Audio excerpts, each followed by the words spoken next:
Hello and welcome to the Windows Phone 7 Minute. My name is Daniel Egan. In this episode, we're going to be talking about the Windows Phone 7 search.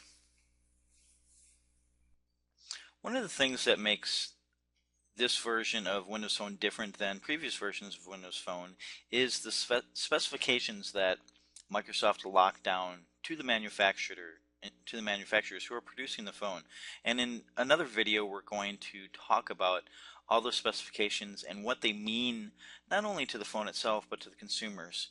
But in that same line, you'll notice that every single Windows Phone 7, even if they have keyboards, you don't have keyboards or slightly different size, will have these three buttons and only these three buttons on the front face. And they are, if you can see them, the back button, and they help you go back through the back stack on the phone. We'll have a video on that. The home button, which will always bring you back to this page, and then the search button. And that's what we're going to talk about today. The search button is a contextual search.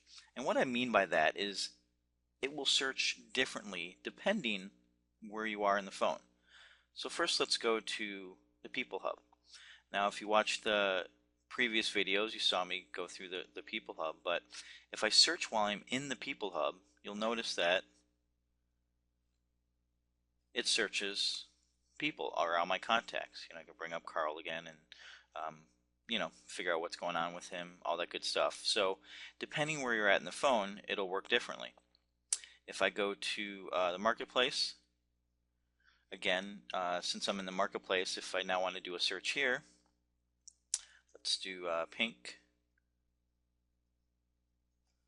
It's going to bring up any artist, song, or application that has pink in the title.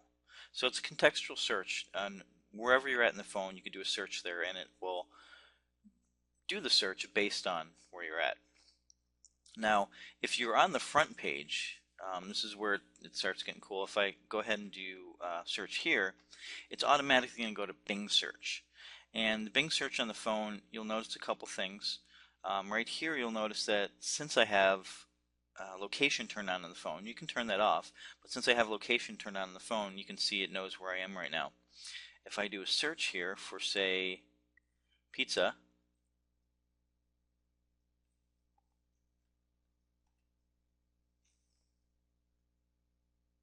you'll notice that it jumps right to the local search. So local on the phone means that it's a specialized search for the phone that knows where you're at, and it automatically assumes you're not doing homework on the phone. You're not doing a term paper on pizza. You want to know where the closest pizza place is. So you can see I can go through here. I can find a place. I can get reviews on them if I want from City Search. You can see there's a bunch of reviews here. I can read them, see what people think about it. From here I can get directions right from where I'm at. So I can find out how to get there turn by turn. I can also obviously call them or go to their website. So local again assumes that you want to find some place, whether it's a place to eat, a place to drink, a place to go, whatever. If you were searching for regular stuff on pizza, maybe you did have to do a term paper and you're using your phone, you still get the web stuff. So you can go here and find out any information you want. But by default, it's going to search for local. So let's go back and do another search.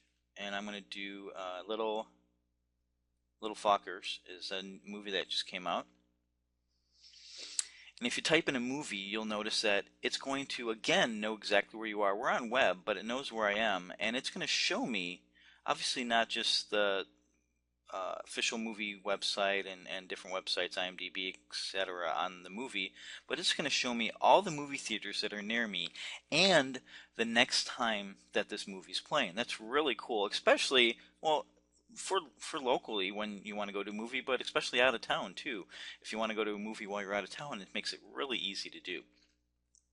The last thing I want to show you is, so on the front buttons, I told you that this would always do search. This one always brings you back to the home page if you're somewhere else. So let's show you that.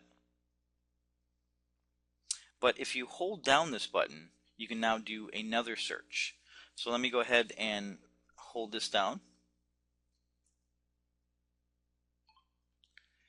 JetBlue Flight 264. Oh, didn't hear me. Let me try that again. JetBlue Flight 264.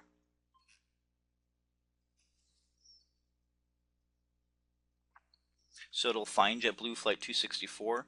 It's automatically going to go to search. It's going to look for the flight, and it'll tell me when the flight's leaving, where it's going to, when it's depart. You can see that the flight status was updated 1 minute ago. So not only can I obviously search for plane flights, but you can see now that I can do a voice search on it. From here, when I press that button, I can do a search, I can make a call, I can open an application, and it gives you a easy way to find stuff either on your phone or in your local area. That's Search on Windows Phone 7. I hope you enjoyed it, and we'll see you guys next time.